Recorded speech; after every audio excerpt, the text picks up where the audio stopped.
To the Quick Out Fantasy Football live stream here. John Impemba with Andrew Cooper live on the Better Sports Network, the Fantasy Alarm social media channels, YouTube, Twitter, Twitch as well. Coop, it's our debut stream here live during the afternoon here on the Better Sports Network, man. Fun times to come this year. Getting ready for the fantasy football season, the NFL draft quickly approaching us as well. And we're talking some Dynasty fantasy football running backs today, man. Yeah, I mean, we've been doing this for this podcast at least for a while now, and we said, hey, why don't we do some video? And then we figured, why not just do it live? So, the people at home, you're going to get the same product in terms of the in-depth analysis, but the rest of you guys can see our shining faces. How are you doing today, Johnny? Yeah, no, it's going to be a good time again. Got to go check out some of those old shows that we've done. You can find them on the Fantasy Alarm YouTube channel. We've broken down the Dynasty Fantasy Football tight end position. Last week, we did the Dynasty Fantasy Football wide receivers. Today, we are talking everybody's favorite Dynasty Fantasy Football running backs here, Coop. Breaking down guys that you should be targeting, guys that maybe you should be looking to sell if you're in a win now, buy if you're trying to trade. It's a whole bunch of different ways to track your Dynasty Fantasy Football lineups.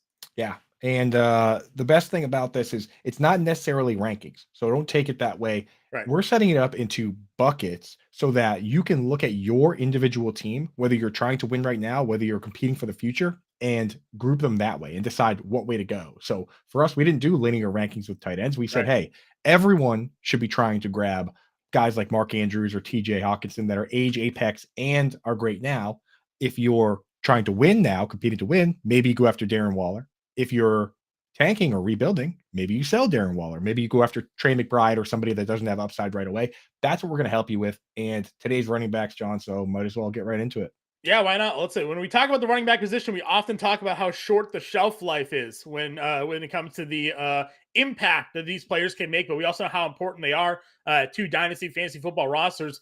Let's talk about a couple running backs here that are very young, certainly guys that you should be targeting to make an impact on your team. One of those players, however, coming off of a pretty bad knee injury there, Kenneth Walker, Breece Hall. Where do those two guys kind of rank for you when it comes to Dynasty fantasy football running backs? I mean, that's the crazy thing. So like wide receivers, the age apex is 26 to 29. That's what they say. That's prime time, 26, 27, 28, 29. So there's a ton of guys that are younger than that and are producing right now that you can trust in your lineups. The Justin Jeffersons, Jamar Chase. That when we did that show, which you should go back and check out, there were tons of names.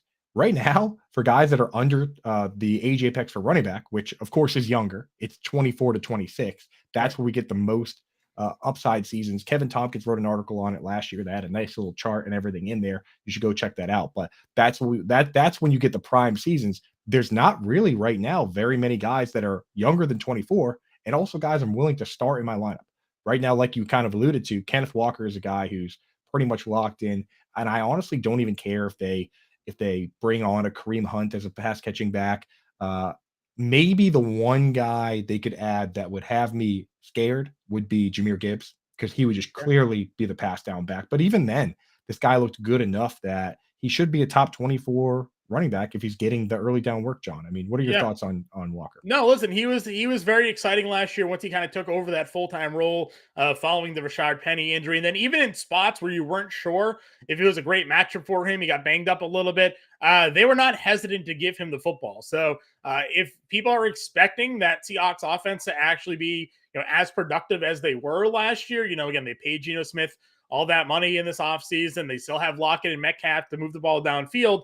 Having a dynamic runner like Kenneth Walker, a lot of people were high on that draft pick last year and the impact they thought he could make in fantasy football lineups, especially where he was going in those mid to late round of your redrafts. Now we're talking dynasty here, and he's a guy that you're expecting to be able to kind of slot into your roster for the next handful of seasons as long as he can stay healthy. Robert Saleh came out and said that the recovery for Breece Hall is going great. He was obviously the game changer in that Jets offense last year.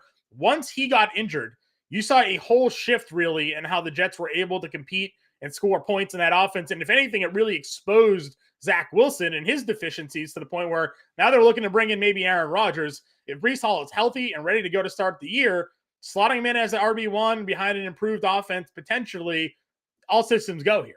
Yeah. So he had Breece Hall, the injury he had, and it's important to talk about the specific injuries because they're not all created equally. he had an ACL tear that was reportedly pretty clean and minor issues with his meniscus that were fixed up. Pretty much the same thing that Saquon Barkley had. There is some minor concern because Saquon Barkley, of course, wasn't really back to full strength until the following year. But I saw Brees Hall videos of him on a treadmill back in January. So if he's already running, if the coach is saying that he's already ahead of schedule, maybe early in the season they take it a little slow with him, but he might be ready to go. So honestly, if I have him in Dynasty, I'm planning on starting him in my flex at least when he's ready to rock and roll. With this group, we kind of have to talk about the opposite, how it can look when it's not as clean as that. Javonte Williams, Right. he's another guy, one of the few guys that is a younger guy. He's 23 years old, so under that age apex. We believe in the upside, but he actually got hurt before Brees Hall, and it's been pretty mysterious to the point where at the combine, we heard Sean Payton say a lot of good things about Samaje Perine. We'll talk about him later, but why they brought him in, and he specifically said based on what we know about the injury that we're dealing with.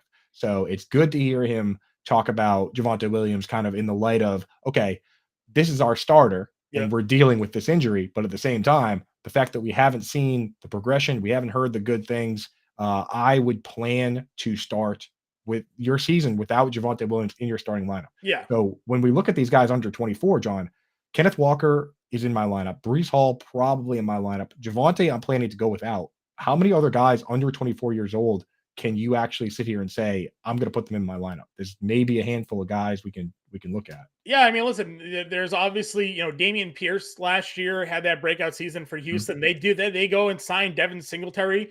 I know it was a short-term deal there, but at least for this season, is Singletary a back that you're worried about when it comes to the production of Damian Pierce? I mean, they didn't have really any contenders for carries for him last year, but Singletary is a legitimate NFL running back that could certainly find himself at least getting some level of share with Pierce in that Houston Texan offense. I mean, I just wrote an article about it. You go over to fantasyalarm.com, type Andrew Cooper. It's I think we're going to post it today if we didn't post it yesterday. So that's up and ready to rock and roll. And Devin Singletary is a guy I'm actually trying to target. If you look at Damian Pierce, he ran the ball really well. They give him the angry run award, whatever they want to Yeah. do, whatever made up award they want to give him. But the reality is, when it came to pass blocking, the very first game of the year, he was essentially benched for Rex Burkhead.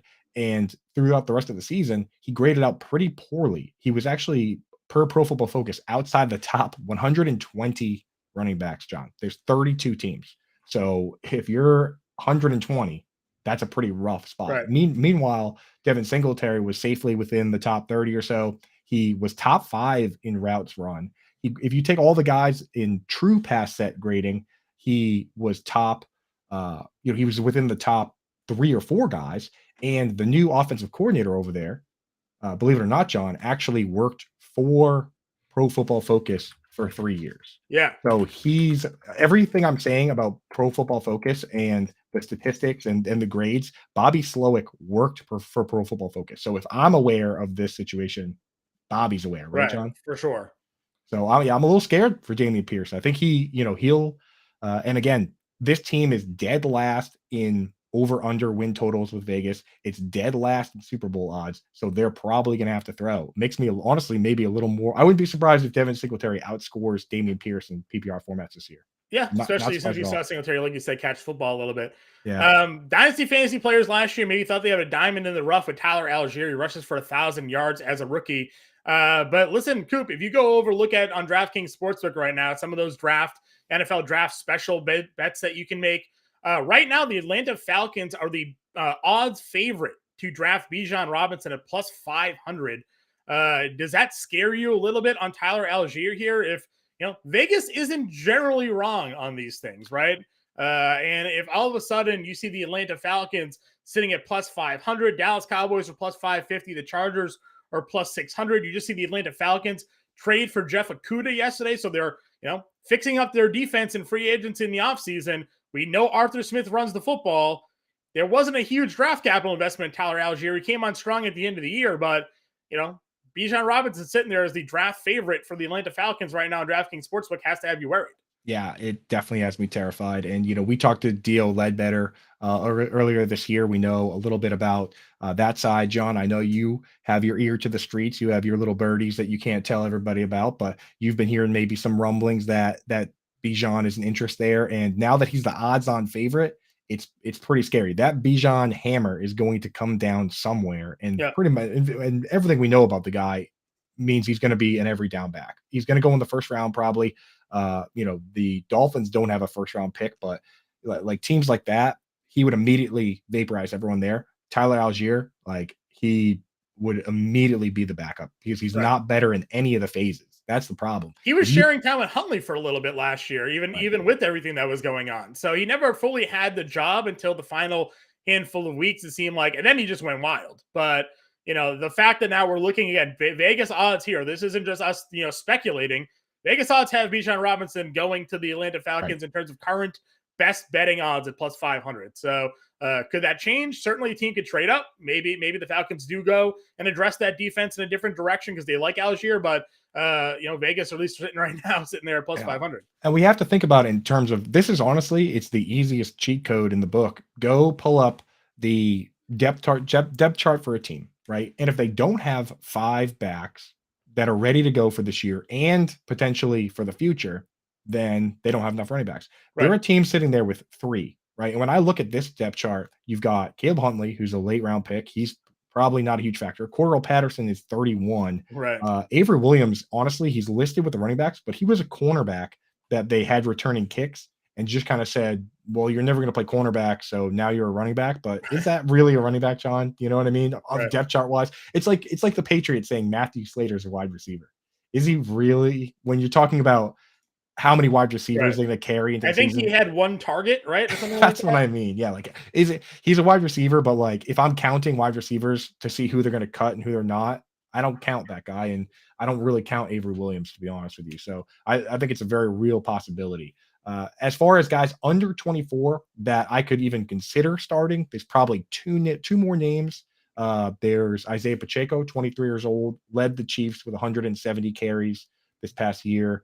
And then there's Cam Akers, who he does turn 24 this offseason. But I mean, there's as far as guys that you can actually start that are under 24 years old, it's crazy how few of them there are. I think Mhm. that's what happens when you have a draft like 2017, where we saw it was Leonard Fournette, Christian McCaffrey, Joe Mixon, Alvin Kamara, Aaron Jones. Like everybody gets drafted in the same class and they all age out at the same Yep. time.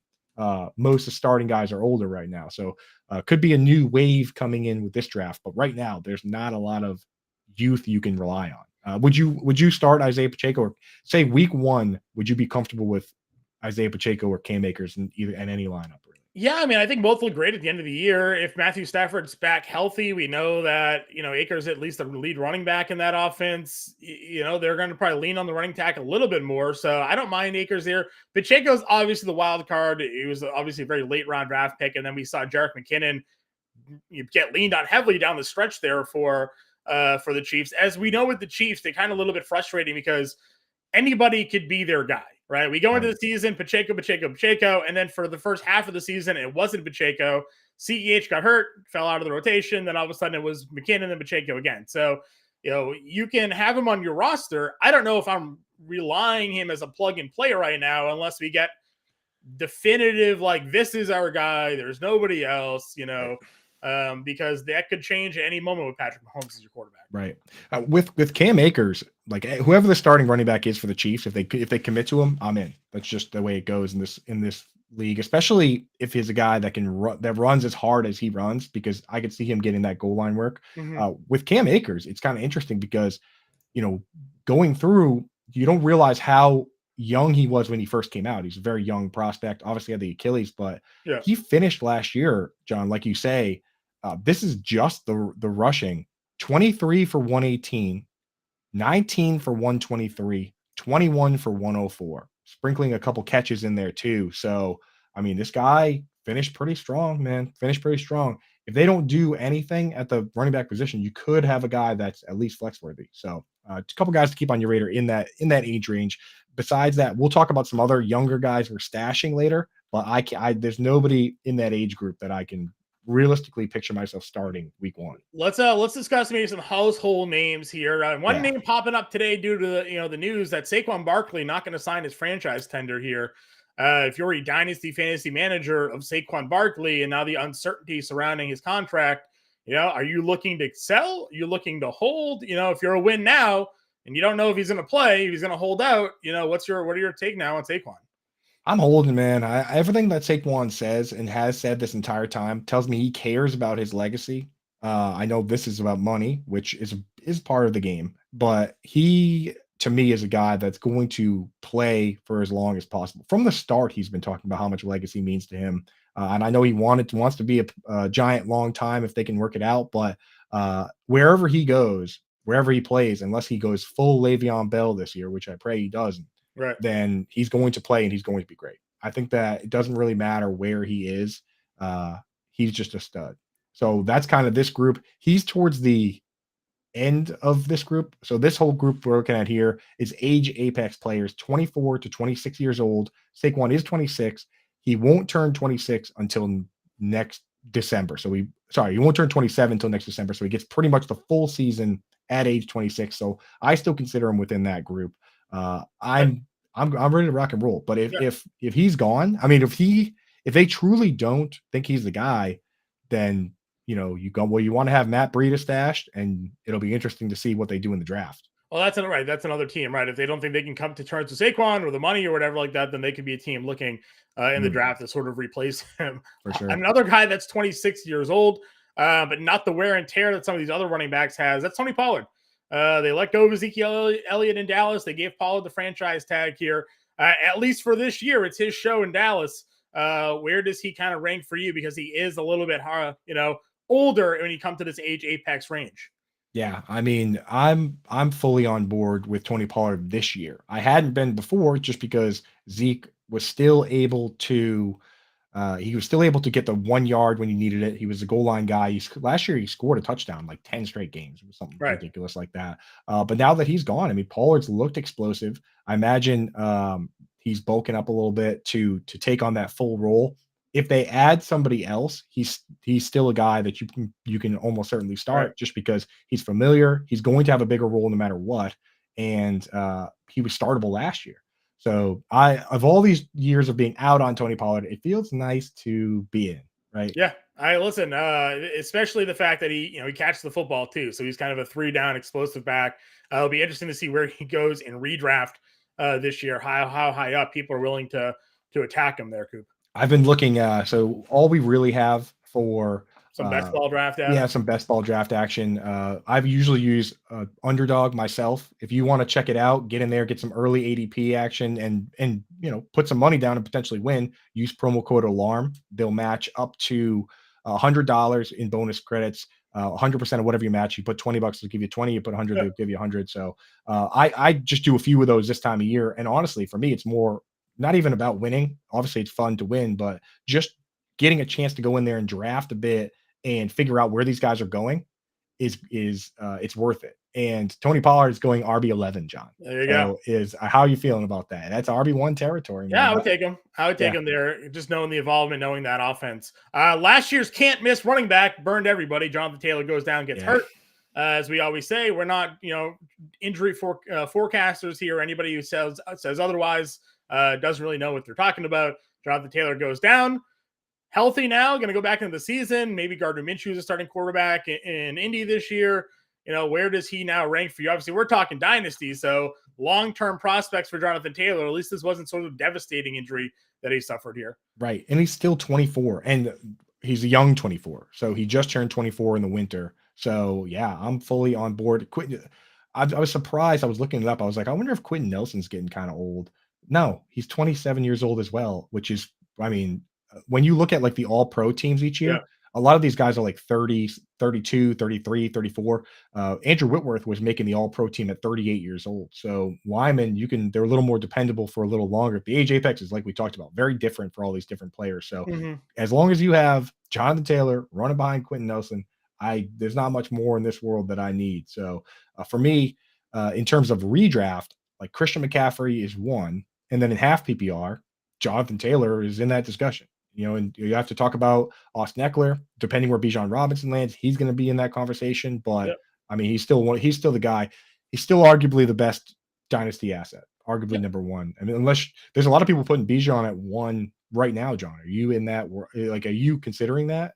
I mean, it's hard to So kind of, good, dude. give a rookie without knowing where his landing spot is, that kind of ranking, but we know what kind of running back, at least from a skill set, that he should be. But we've seen plenty of running backs that look like world beaters at the college level come into the NFL and maybe not just adjust per se to exactly where they think he can fit on that lot in that roster. Yeah. So I'm with you, man. I made that mistake with Saquon where I was like, oh, well, I need to see it. And it turned out that no, I didn't. Like, I should have been drafting him in the first round of my redraft leagues, Right. So with Bijan, everything about it tells me that this guy is pretty can't miss. So I'm willing to put him right up in that Okay. group. For the age Apex guys, like the way I rank these guys, and I know, again, we're putting guys into groups rather than ranking them. Yeah. But like Jonathan Taylor's number one guy. This is guys age 24 to 26. I have Saquon Barkley probably next. After that, it gets a little more spread out, but I have a hard time not being very interested in Josh Jacobs after what we saw last year. He's 25 years old.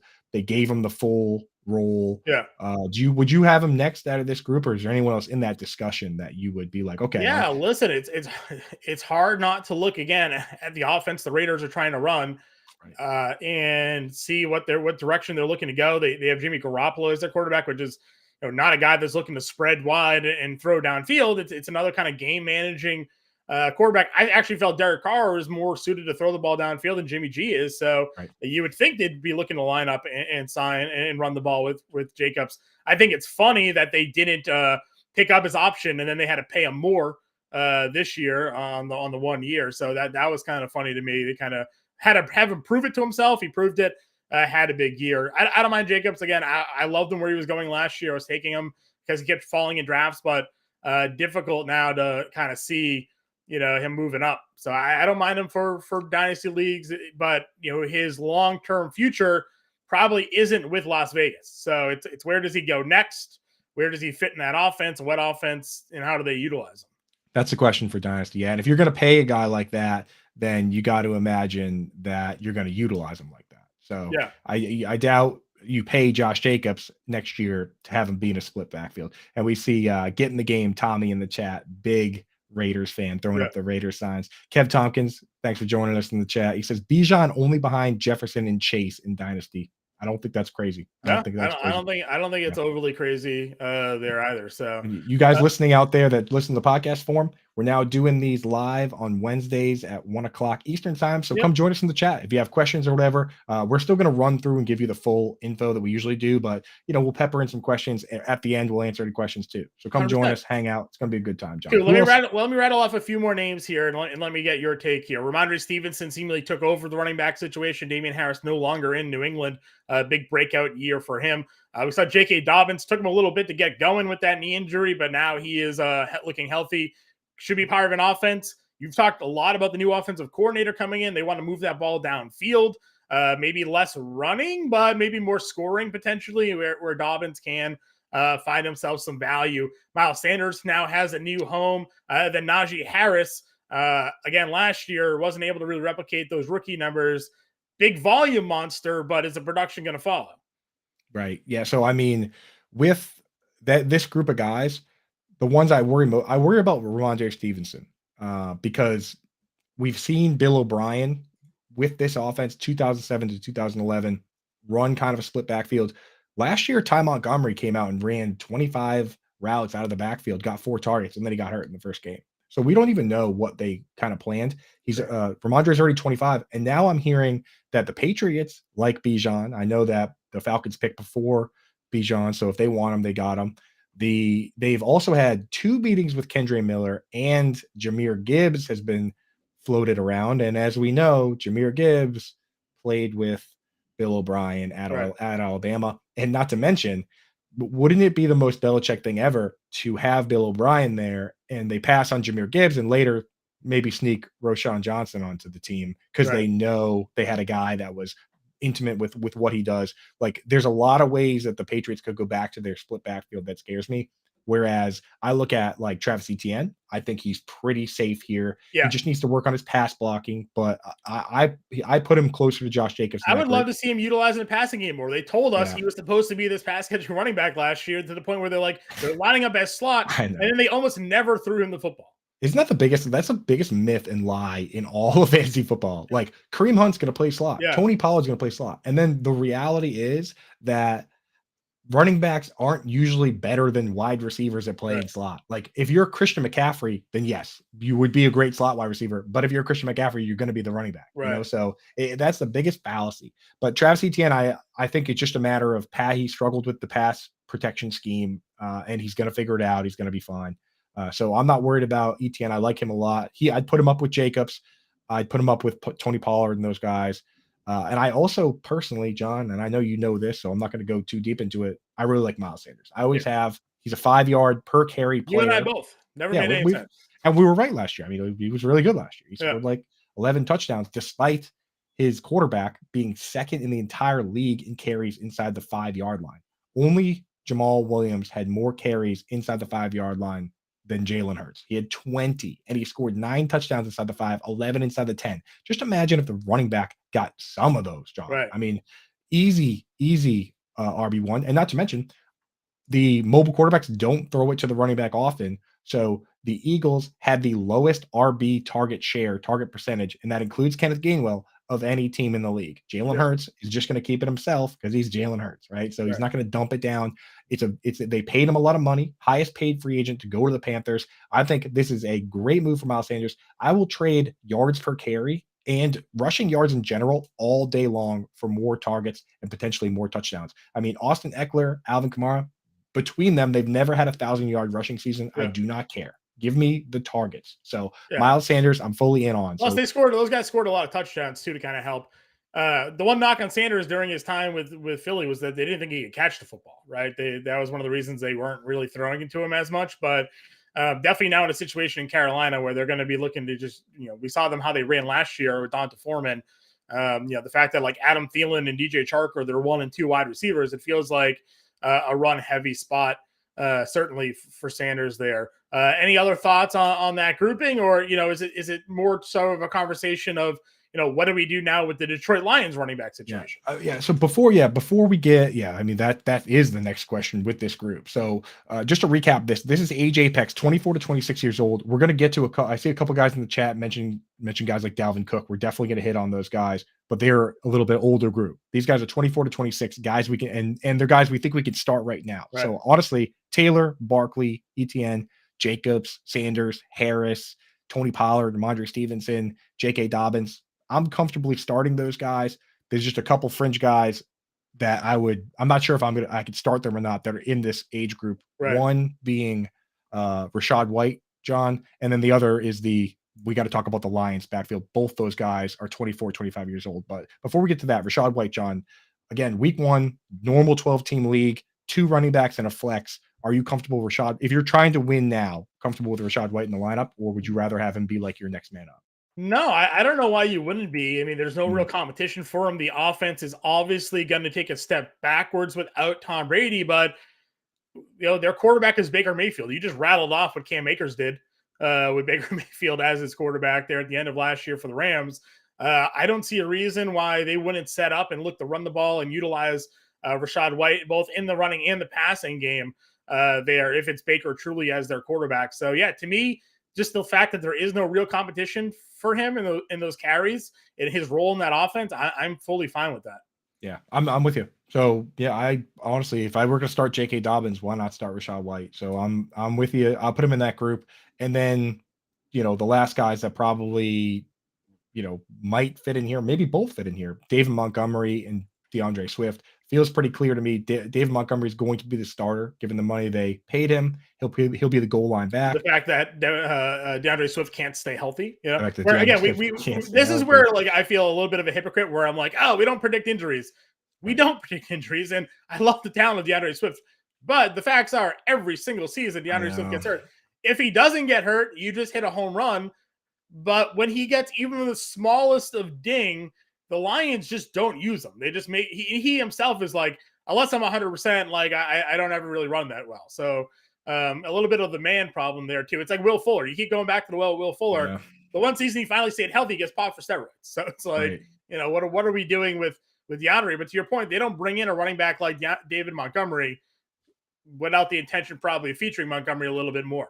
Yeah, man, that is a tough one. Like these guys, this is the very edge of that 24 to 26-year-old group where I would just, if either guy's in my RB2 spot, I'm trying to get someone else in that spot so I can move them to the flex because we don't know how it's going to break down, and we don't know if, in Swift's case, if he's going to stay healthy, or Right. Montgomery, honestly, or any running back.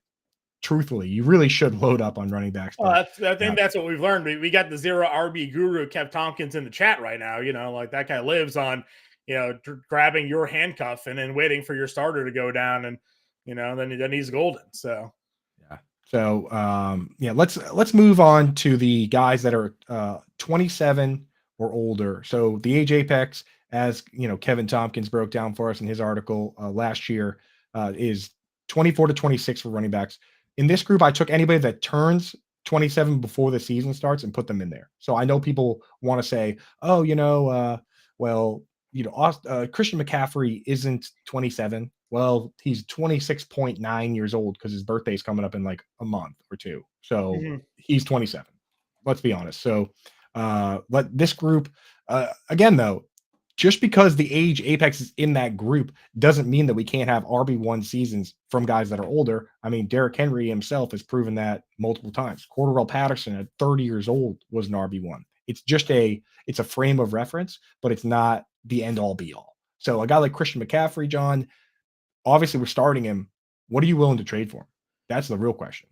yeah, I mean, I like your point there with the age apex there. How many more seasons does he have as an elite running back? If it's 3, if you believe it's 3, then you trade really whatever you can, right? Right. I'm a guy about winning now and worrying about later. So, Exactly. if I'm in a spot where I have all the pieces needed, except for maybe that running back, or I have a good draft position in a team that has CMCs looking to move on, like I am fine trading that piece for Christian McCaffrey, especially given the offense he's part of now.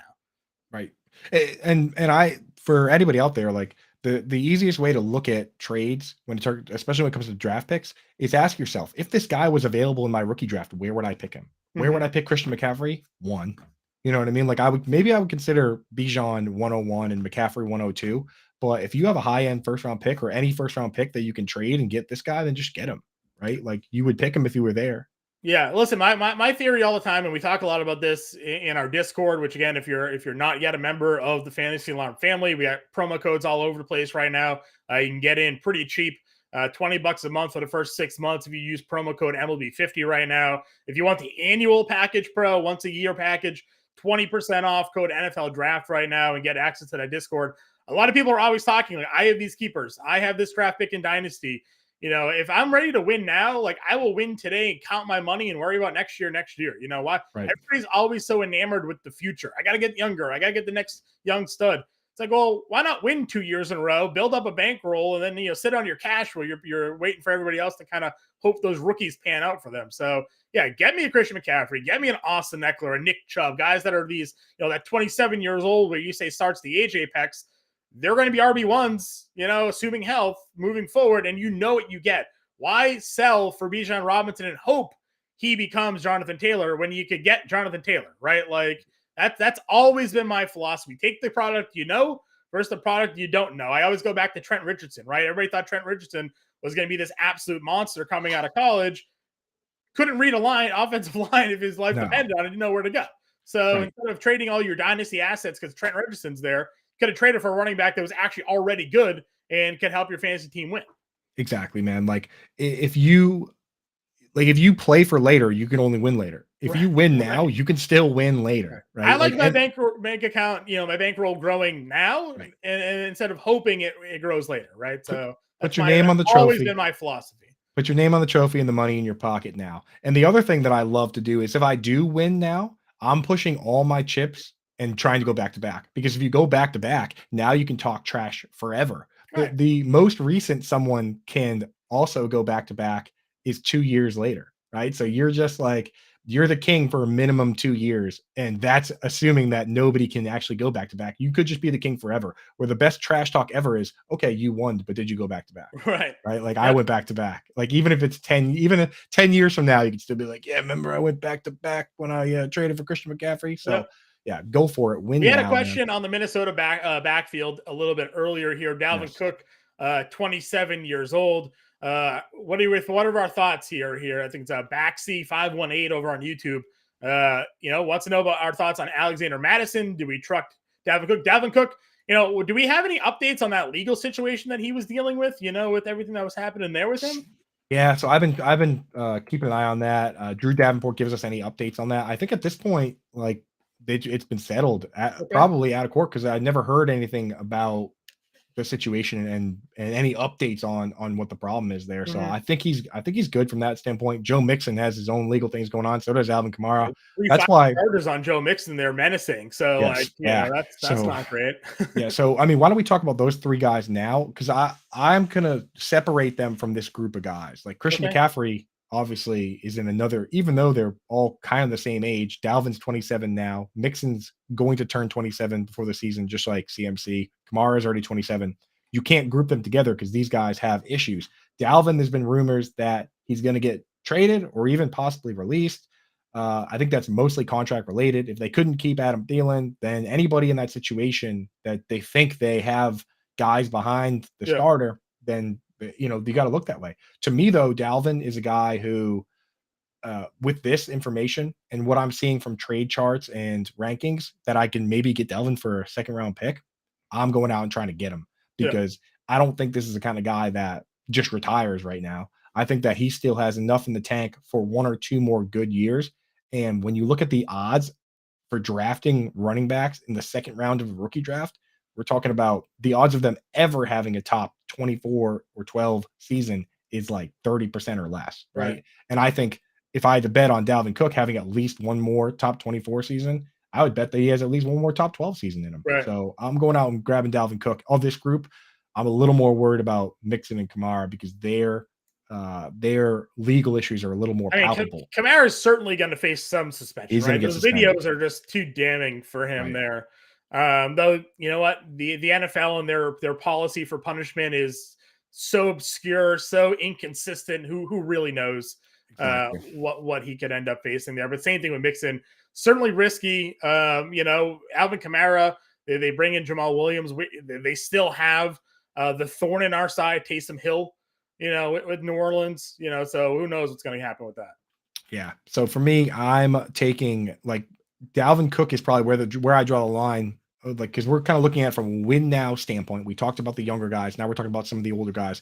Like if I have Christian McCaffrey, Austin Eckler, Nick Chubb, Derrick Henry, Aaron Jones, and I would also put Dalvin Cook in there. Those guys in my mind are in my lineup week 1. And Yep. I plan on starting them as long as they're healthy. Joe Mixon and Alvin Kamara, you need to start making other plans. I don't mind having them on my roster if I'm a win now team. Like if my quarterback is Aaron Rodgers and I have Derrick Henry and I have Travis Kelsey, I'm fine having these guys because I know that I'm going all in and I'm hoping any suspensions come early and I'll have them for the playoffs. But you got to make other plans to start week 1. Now, with those names I mentioned, do you have any concern for Derrick Henry, Chubb, Eckler? These guys are all Eckler's going to be 28 when the season Yeah. starts. No, Henry, no issues for me. The same thing we talk about with the Chargers offense all the time. As long as he's on the Chargers, I have zero problem with Austin Eckler. Obviously, things change where he goes, but to your point, teams aren't going to go acquire Austin Eckler and then not utilize him to the best of his capabilities. We think the Chargers are still going to score a lot of points. He's going to be on their offense, a key part of that offense there. Love that they have a great quarterback in Justin Herbert to really stabilize that offense for me. So I'm all in on Austin Eckler. I was not afraid of Derrick Henry. You look at last year, again, we're talking Dynasty here.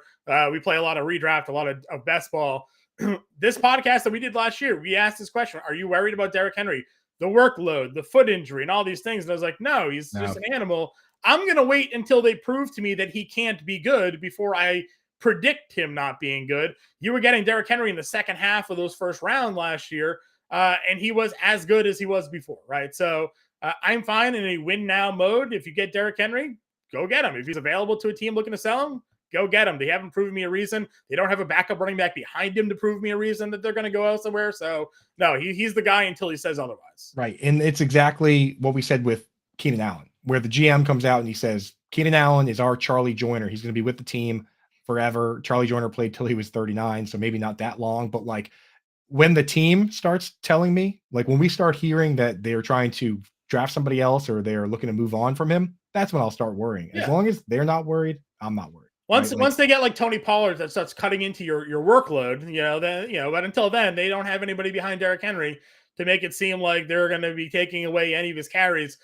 349 rushing attempts last year for Mr. Derrick Henry. They did not worry about that workload for him. Yeah. So I'm in on those guys. The last guy in this group, not too much needs to be said about Aaron Jones. I think that he proved last year that it's still his job, the big part of it. Obviously, AJ Dillon took some goal line carries, but he just catches enough passes. I don't play in standard leagues that if I'm win now, I'm going into the season planning to start Aaron Jones. Yeah. Before we get to the next group of guys, Yeah. we had a couple questions in the chat. One from Better Boss. Shout out Matt. I'll throw it on the screen here. He says, Coop and John, I'm picking number 1 overall in too many dynasty leagues this season. Need a QB, but is Bijan Robinson too valuable to pass up? So I'm going to say that if this is super flex, you have to take a QB 1.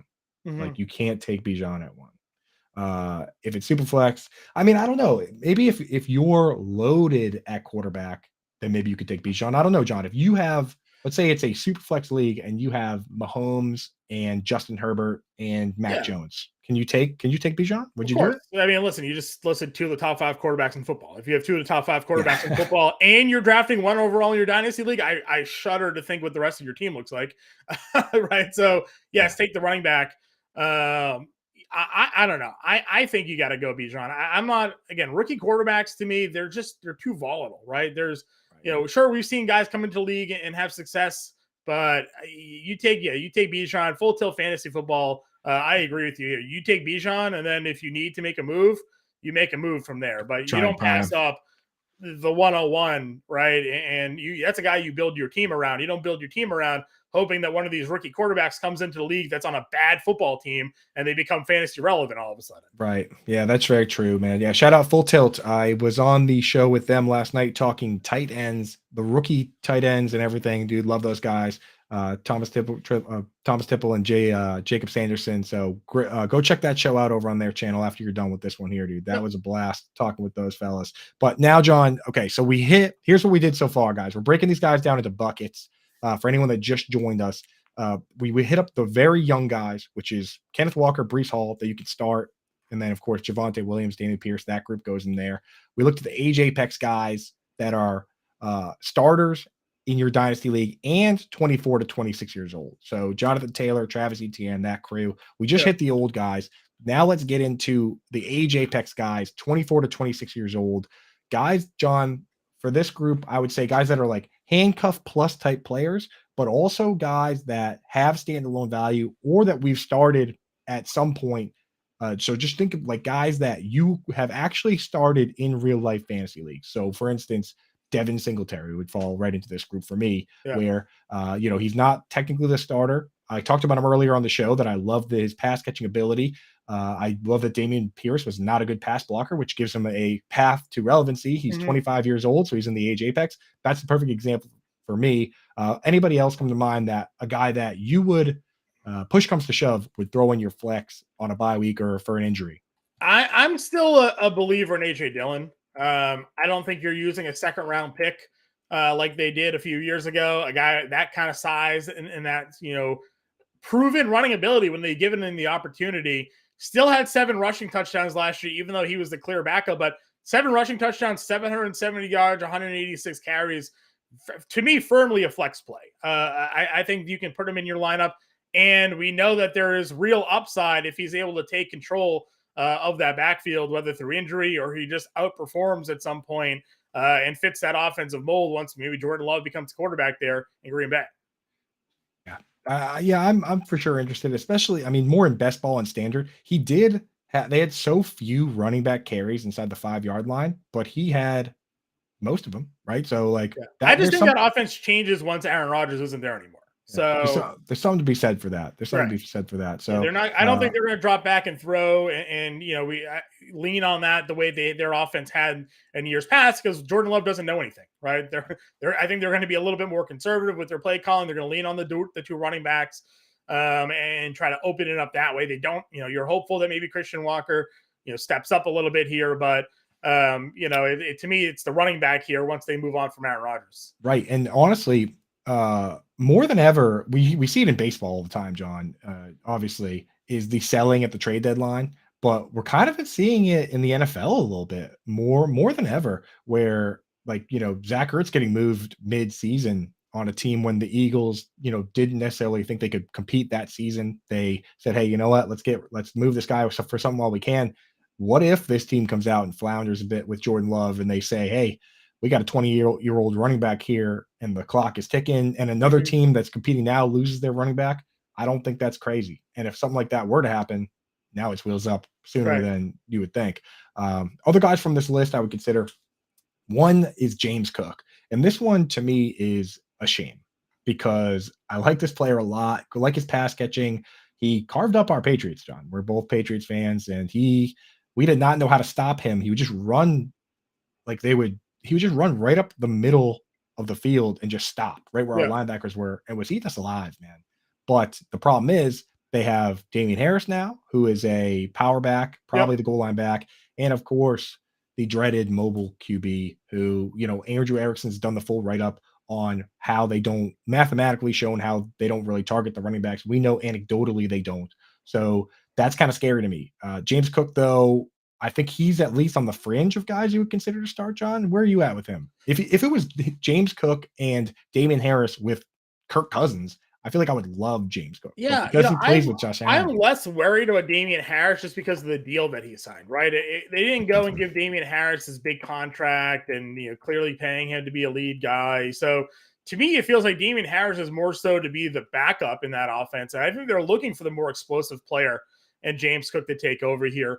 They still have Naeem Hines on that team too. And if you're looking for a guy that could be a third down back for them, obviously he profiles kind of given his former role. They use him more in kick returns. Obviously, he had the kick return touchdowns last year in that game. But I'm fine with Cooks because I do think the scoring potential is there. And as much as we talked, about Josh Allen and that offense throwing, we talked about how good Devin Singletary was last year for fantasy. So I think Cooks would certainly take over that role and a little bit more, in my opinion, given his second full season in this offense. yeah, I think if you had to pick between one, would you pick James Cook or Kenneth Gainwell? They're both kind of the same guy. James Cook. Yeah, I agree. I agree. I think That's where Kenneth I'm going. Gainwell faces a little more uphill battle. Let's see other ones in this. So we're talking guys 24 to 26 years old. James Cook actually he'll turn 24 before the season, but he's still I think it's right in August, so he's kind of on the younger edge here. Mhm. How about Antonio Gibson versus Brian Robinson? I mean, do you think Yeah. we'll get a fantasy starter out of that group, or is it two split? I mean, I wish it was Antonio Gibson for fantasy, right? Nothing I to take away know. from Brian Robinson, but Gibson, he's just the more electric player. I am at least encouraged that there's a role for Gibson, right? 46 receptions last year. They're not going to throw the ball to Brian Robinson. So Yeah. I like Gibson more than Robinson because I think there's a path for Gibson to take over as the lead role. But at the very least, Gibson has a role on this team as the third down play.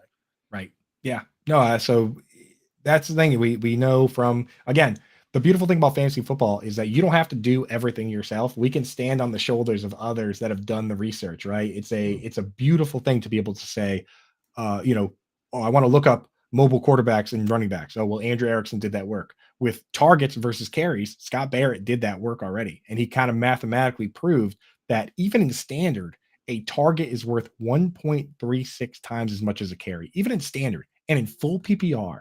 And I'm talking targets, not receptions, targets. A target is worth 2.74 times as much in terms of fantasy points as a carry. Give me the guy getting the targets. Yeah, So and their even quarterback is what we think it's Sam Howell going to be this year. I mean, there's no confidence really in them like spreading the offense and no, throwing it downfield with him. So you would feel like it'd be a lot more running back oriented, using Robinson, but also checking down and throwing out to Gibson. And for me, especially in the second half of that year, it felt like there were opportunities where Gibson started getting the carries. and looked more explosive. We weren't really sure why he was in the doghouse this whole time, but from the beginning of training camp, he was in the doghouse when Rivera's like, oh, maybe he'll return kicks for us. Like they brought back McKissick, signing him away from Buffalo. Like there was a lot of signs on the wall that they weren't really in on Gibson for whatever reason, but he went out there, 58 targets, 46 catches. I think at very least we talk all the time, like give me a guy that has standalone value and then the opportunity to take over. And that is what we talk about with Gibson. It comes from that way, doesn't it? Like it's never the Alfred Morris. Like Alfred Morris had his one rookie year, but it's never the guys that don't catch well. They end up on the wrong end of it. The Jordan Howards and the Philip Lindsays, like they end up on the wrong side of that battle. So I agree. You want the Austin Eckler that can carve out the pass catching role, and then they say, hey, why don't we just use this guy all the time? Right. So I do see that potential. Another guy that's in the mix. I mean, it's kind of a muddled backfield now. Khalil Herbert. They signed Dave Montgomery's gone, but they brought in Donta Foreman. Any interest in Khalil Herbert? Did you think that this could be a candidate for them to draft a guy too? Yeah, definitely a candidate for a team to draft a guy. I mean, Donta Foreman looked okay, but he's Donta Foreman. This offense to me is evolving, right? The moves that they've made is, to my opinion, open up the offense, and their running is going to be centered around Justin Fields.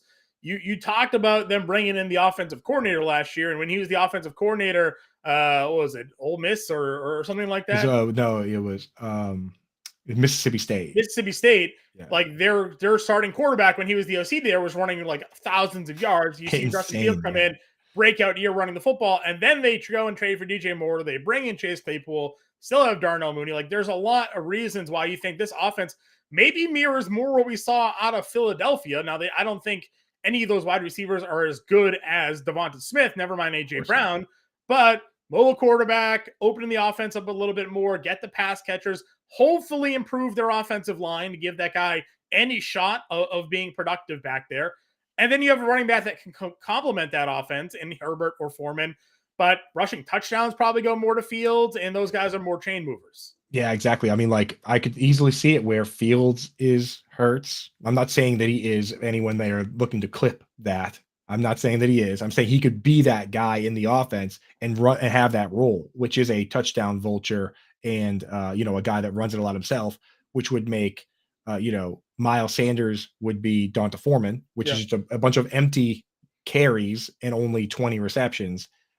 Good yards per carry though, with running off the RPO, but not all, his touchdowns are getting vultured. And then that means that Khalil Herbert is Kenneth Gainwell, right? So it's like, if we're going to stack them up and sort them like that, I mean, you could do the same thing with the guys from the Ravens and the guys from the Bills. It's why we don't want, like, the ideal spot for these guys is not to have a mobile quarterback. So I'm worried just as much as you. Last few guys I'll throw in here because we're talking handcuff plus. This is the real question, John. I'm just going to ask you: handcuff or handcuff plus? Like, can these guys crack a lineup with two flexes, or are they really just only good when the starter doesn't play? So I'm just going to go right through them. You tell me handcuff or handcuff plus. Michael Carter. Handcuff. Elijah Mitchell. Handcuff plus. Ooh, I kind of like that because he was getting carries. He was mixing in. So it's not crazy. Chuba Hubbard. Handcuff. Yeah. James Robinson on the New England Patriots. Nah, handcuff. Handcuff. And then, I don't even know if he makes the team. I know he signed to a couple multi-year deal, but he could be a cut candidate there. You think they're just trying to pick his brain on what Robert Saleh's doing over there in New York? Could be, or they're just going to see if they're kicking tires, seeing what's left. But I think he's handcuff. Yeah. And then Clyde Edwards-Helaire.